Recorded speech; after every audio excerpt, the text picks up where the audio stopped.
بسم اللہ الرحمن الرحیم۔ دیکھتی آنکھوں سنتے کانوں، آپ کو گولڈن ہب کی طرف سے السلام علیکم۔ کمرے کے ایک کونے میں دو ننھی معصوم کلیاں گھٹنوں میں سر دبائے دیے بیٹھی تھیں اور پورا کمرہ ان کی سسکیوں سے گونج رہا تھا۔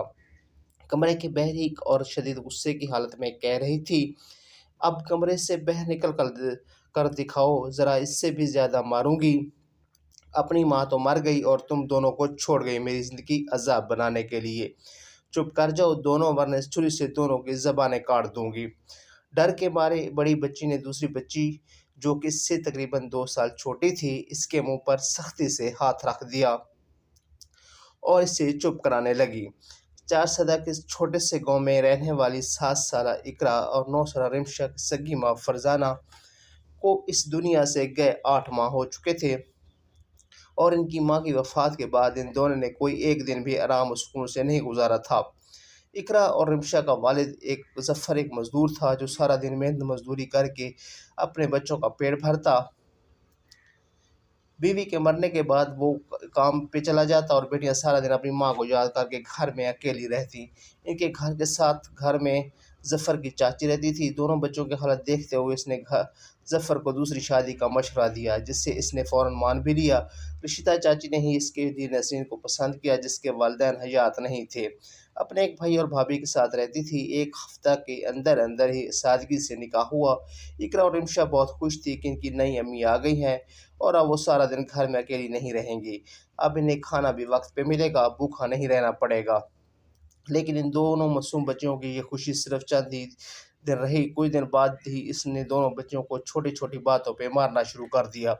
سارا دن ان دونوں بچیوں اس کے ڈر سے گھر سے باہر تھیں۔ آج بھی دونوں گھر سے باہر تھیں جب 7 سالہ اقرا نے رمشا سے کہا، آپ ہی ہماری اپنی امی کا واپس آئیں گی؟ مجھے یہ نئی امی اچھی نہیں لگتی۔ جب میں وہ بالوں سے پکڑ کر مارتی ہے تو بہت درد ہوتا ہے۔ جس پر 9 سالہ رمشا نے کہا، اقرا میری امی جی اللہ جان کے پاس چلی گئی ہیں، ہم اللہ جی سے دعا کرتے ہیں کہ ہماری امی کو واپس بھیج دیں۔ وہ دونوں معصوم بچیاں اس طرح کبھی اللہ سے دعا مانگتی تو کبھی اپنی نئی ماں کی شکایت کرتی کہ ہماری امی کو واپس بھیج دیں، نئی امی بہت مارتی ہے۔ اس طرح ان کے دن گزرتے گئے، لیکن نسرین کے دل میں ان دونوں بچوں کے نرم گوشہ پیدا نہ ہوا۔ اتوار کا دن تھا۔ اقرا اور رمشا صبح جلدی اٹھ گئیں تھیں، جبکہ نسرین تو ویسے بھی دیر سے ہی اٹھتی تھی۔ اقرا کو بھوک لگی تھی۔ دونوں بہنوں نے سوچا کہ اگر ماں کو جگایا تو پھر مار پڑے گی۔ باپ صبح سویرے ہی کام پر جا چکا تھا۔ ناشتہ ظفر باہر ہی کرتا تھا، اس لیے رمشا اقرا خود ہی کچن میں ناشتہ بنانے آ گئیں۔ دونوں بچیاں ناشتہ بنانے کی کوشش کر رہی تھیں کہ اتنے میں اقرا کے ہاتھ سے جگ گر کر ٹوٹ گیا، جو کہ نسرین 2 دن پہلے لے کے آئی تھی۔ کانچ ٹوٹنے کی وجہ سے جب نسرین کے کانوں میں آواز پڑی تو وہ بھی کچن میں پہنچ گئی، جہاں وہ دونوں بہنیں ڈری سہمی سی کھڑی تھیں، کیونکہ ان کو پتہ تھا کہ اب کے ساتھ کیا ہونے والا ہے۔ یہ کیا کر دیا تم دونوں نے؟ میرا نیا جگ توڑ دیا۔ یہ تمہاری ماں کا نہیں، میں خود لے کے آئی تھی۔ کہتے ہی ساتھ نسرین نے اقرا کے چہرے پر تھپڑ برسانے شروع کر دیے۔ امی کیا کر رہی ہیں؟ چھوڑیں امی، غلطی سے ٹوٹ گیا، چھوڑ دیں۔ اقرا کو مت ماریے، چھوٹی ہے وہ بھی۔ کچن بڑی بہن کی آوازوں سے گونج اٹھا۔ اس وقت نسرین یہ سوچ رہی تھی کہ اقرا کو مار رہی تھی کہ کوئی کون سا دیکھ رہا ہے، مگر بھول گئی تھی کہ ذات ایسی بھی ہے جو ہر وقت ہمیں دیکھتی ہے، جس کی لاٹھی بے آواز ہے، اس کی پکڑ سے کوئی بھی نہیں بچ سکتا۔ نسرین بھی بچنے والی نہیں تھی۔ آج میں بتاؤں گی ابو کو کہ آپ ہمیں مارتی ہیں، کھانا بھی نہیں دیتی، ہماری امی ایسی نہیں تھی، بتاؤں گی میں آج ابو کو۔ یہ رمشا تھی جو روتے ہوئے بول رہی تھی کہ شاید یہ ظالم عورت بس کر جائے، لیکن اس سے بعد میں سے مزید غصہ آ گیا۔ بتاؤں گی اپنے باپ کو، ہاں بتاؤں گی، دوبارہ بولو ذرا، تم دونوں بہنوں کا ابھی علاج کرتی ہوں، رکو۔ دونوں بہنوں کو بالوں سے پکڑ کر وہ کمرے میں لے گئی، اندر سے دروازہ بند کر دیا۔ رشیدہ کی چاچی 2 پوتیاں جو کہ رمشا کی سہیلیاں تھیں، روز چاروں ساتھ کھیلتی، وہ آج بھی ان دونوں کو بلانے آئی تھی، مگر چیخوں کی آواز سن کر وہ دونوں چاچی رشیدہ کو بلوانے کے لیے واپس بھاگ گئیں۔ جب چاچی آئی تو دیکھا تو نسرین دونوں بچوں کو چھری دکھا کر بول رہی تھی کہ چپ کر جاؤ دونوں، اب آواز آئی تو دونوں کی زبانیں کاٹ دوں گی اس چھری سے۔ کیا کر رہی ہو؟ یہ خدا کا خوف نہیں ہے تمہیں؟ بین ماں کی بچوں کے ساتھ ایسا سلوک کرتے ہو؟ اندر کا منظر دیکھ کر الفاظ ان کے منہ میں رہ گئے۔ کمرے کے کونے میں دونوں بچیاں موجود تھیں، ڈری سہمی سی، سر کے بال بے دردی سے کٹے ہوئے تھے جو نیچے زمین پر بکھرے ہوئے تھے، جو کچھ دیر پہلے ہی نسرین نے بے دردی سے کاٹ چکی تھی۔ یہ منظر دیکھ کے رشیدہ چاچی کا دل خون کے آنسو رو رہا تھا۔ دونوں بچیوں کا سر بھی کینچی لگنے سے زخمی ہو چکا تھا، جہاں سے خون نکل رہا تھا۔ اس وقت چاچی رشیدہ کو اس سب کا ذمہ دار اپنا آپ لگا، کیونکہ وہی نسرین کو لے کر اس گھر میں آئی تھی۔ شرم نہیں آتی تمہیں؟ کیا تمہارے دل میں خدا کا خوف بالکل بھی نہیں ہے؟ تم خود بھی ایک عورت ہو، کیسے کر سکتی ہو ان بن بچیوں ماں کی بچیوں پہ ایسا ظلم؟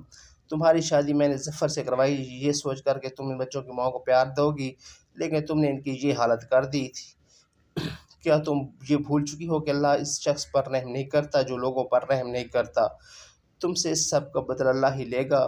آج ظفر کو آنے دو، میں کرتی ہوں کوئی فیصلہ۔ اب میری بچیاں مزید تمہارے ساتھ نہیں رہ سکتی۔ رشیدہ چاچی غصے سے بول رہی تھی۔ ٹھیک ہے، کہہ دینا ظفر سے جو کہنا ہے۔ اب ایسی بھی کیا قیامت آ گئی جو ان کو ہلکا سا مار لیا یا ڈانٹ دیا؟ اگر یہ مجھے تنگ کرے گی اور میں نے کچھ کہوں گی تو کون سی قیامت آ گئی؟ ہلکا سا؟ جی تمہیں ہلکا سا لگ رہا ہے؟ بچوں کے بال کاٹ دیے، سر زخمی کر دیا، تم کہہ رہی ہو ہلکا سا؟ ڈانٹ دیا، اللہ ہی اس کا حساب لے گا۔ تم سے اقرا اور شٹ کے ڈرنے کی ضرورت نہیں ہے بیٹا، چلو میرے ساتھ۔ اور رشیدہ چاچی دونوں کو اپنے ساتھ اپنے گھر لے گئی۔ شام کو ظفر کے گھر آتے ہی نسرین نے رونا دھونا شروع کر دیا۔ کیا میرا اتنا بھی حق نہیں آپ کی بیٹیوں پہ، جو ذرا سا ڈانٹنے پہ آپ کی چاچی نے مجھے اپنے گھر میں ہی بے عزت کر دیا اور ان دونوں کو لے گئی یہاں سے؟ نسرین زور و شور سے رونے کا ڈرامہ کرنے میں مصروف تھی۔ تم رونا بند کرو، میں ابھی ان دونوں کو واپس لے آتا ہوں، کہتے ظفر اٹھا اور رشیدہ کے گھر کی طرف چل پڑا۔ وہاں رشیدہ چاچی کے گھر اقرا کے دو چاچا لطیف اور عرفانہ آئے ہوئے تھے، جو دونوں بچوں کی حالت دیکھ کر کافی غمگین ہو گئے تھے۔ رشیدہ چاچی نے اقرا اور رمشا کے زخم صاف کیے اور اپنی پوتیوں کے صاف کپڑے دونوں کو پہنا کر ان کے سر کو اسکارف سے ڈھانپ دیا۔ ابھی کچھ ہی دیر گزری تھی کہ دروازے سے ظفر اندر داخل ہوا۔ رشیدہ چاچی سے سلام دعا کے بعد انہوں نے اقرا اور رمشا کو ساتھ چلنے کو کہا، جس پر چاچی نے ان کو صبح کا سارا واقعہ بتایا۔ اپنی آنکھوں سے اپنی بیٹوں کے اثر دیکھنے کے بعد ظفر غصے سے پاگل ہو گیا اور فوراً اٹھ کر اپنے گھر کی طرف چل پڑا۔ رشیدہ چاچی، ظفر کے دونوں بھائی اور بیٹیاں بھی ان کے پیچھے بھاگی اندر داخل ہوئی۔ ہوتے ہی ظفر غصے سے نسرین کی طرف بڑھا، کتنی جھوٹی اور مکار عورت ہے تم، میری بیٹیوں کی یہ حالت کر کے اب خود مظلوم بننے کی کوشش کر رہی ہو، چھوڑوں گا نہیں میں تمہیں۔ اس سے پہلے کہ ظفر نسرین پر ہاتھ اٹھاتا، رشیدہ اور ظفر کے دونوں بھائیوں نے آگے بڑھ کر اسے روکا۔ بہرحال نسرین کو کسی قسم کو پچھتاوا نہیں تھا، وہ ایک ہی بات کر رہی تھی ظفر سے کہ میں تمہاری بیٹیوں کو نوکر نہیں، مجھے الگ گھر لے کے دو یا مجھے طلاق دو۔ لڑائی بہت بڑھ گئی تھی۔ رشیدہ چاچی اور ظفر کے بھائی اس کا گھر برباد نہیں کرنا چاہتے تھے، اس لیے لطیف اور عرفان نے فیصلہ کیا کہ ظفر دوسرا گھر نہیں لے سکتا، اس کے پاس اتنے پیسے نہیں تھے تو وہ محنت مزدوری کرتا تھا۔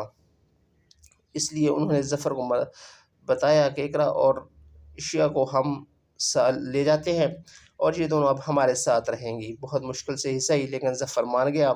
اس طرح اقرا عرفان کے ساتھ اور رمشا لطیف کے ساتھ اس کے گھر چلی گئی۔ وقت کا کام تھا گزرنا اور وہ گزرتا گیا، پتہ ہی نہیں چلا، اور نسرین کی شادی کو 8 سال ہو گئے۔ اقرا 15 اور رمشا 17 سال کی ہو گئی تھی، مگر نسرین کو اللہ نے اولاد کی خوشی نہیں دی تھی۔ جو دوسروں کی اولاد پر ظلم کرتے ہیں ان کی خوشیاں نہیں دیکھ سکتے، وہ خود بھی کبھی خوش نہیں رہ سکتے۔ کسی بھی ڈاکٹر کا کوئی بتاتا تو نسرین وہاں علاج کے لیے پہنچ جاتی۔ 8 سال کے لمبے عرصے کے بعد نسرین کو ڈاکٹر نے خوشخبری دی کہ وہ ماں بننے والی ہے۔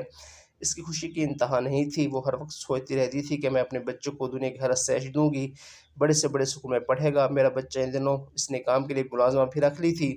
ظفر بھی بہت خوش تھا، آخر وہ دن بھی پہنچ گیا جس کا نسرین کو بے صبری سے انتظار تھا۔ اسپتال میں بیڈ پر پڑی وہ متوازن نگاہوں سے دروازے کو دیکھ رہی تھی کہ کب اس کے بچے کی اس کی گود میں آ جائے گا۔ اتنے میں دروازے سے ظفر داخل ہوا، جس کی گود میں محرون کمبل میں لپٹا ایک بچہ تھا۔ اس کے پیچھے کچھ ڈاکٹرز بھی آ رہے تھے۔ نسرین نے ظفر کو دیکھتے ہی کہا، شکر ہے ظفر تم آ گئے، کہاں چلے گئے تھے، مجھے میرا بچہ تو دکھاؤ۔ ظفر نے اس چھوٹے سے بچے کو نسرین کی گود میں دیا۔ نسرین نے جیسے ہی بچے کے چہرے اور سر سے کمبل کو ہٹایا تو وہ لرز کر رہ گئی۔ بچہ باقی تو ٹھیک تھا، مگر اس کے کھوپڑی کی کھال نہیں تھی، اس سر کے اندر موجود دماغ پر رس اب نظر آ رہا تھا۔ ظفر نے جلدی سے بچے کو واپس لیا اور کانپتی ہوئی نسرین کو سنبھالنے لگا، جس کا چہرہ پیلا پڑ چکا تھا۔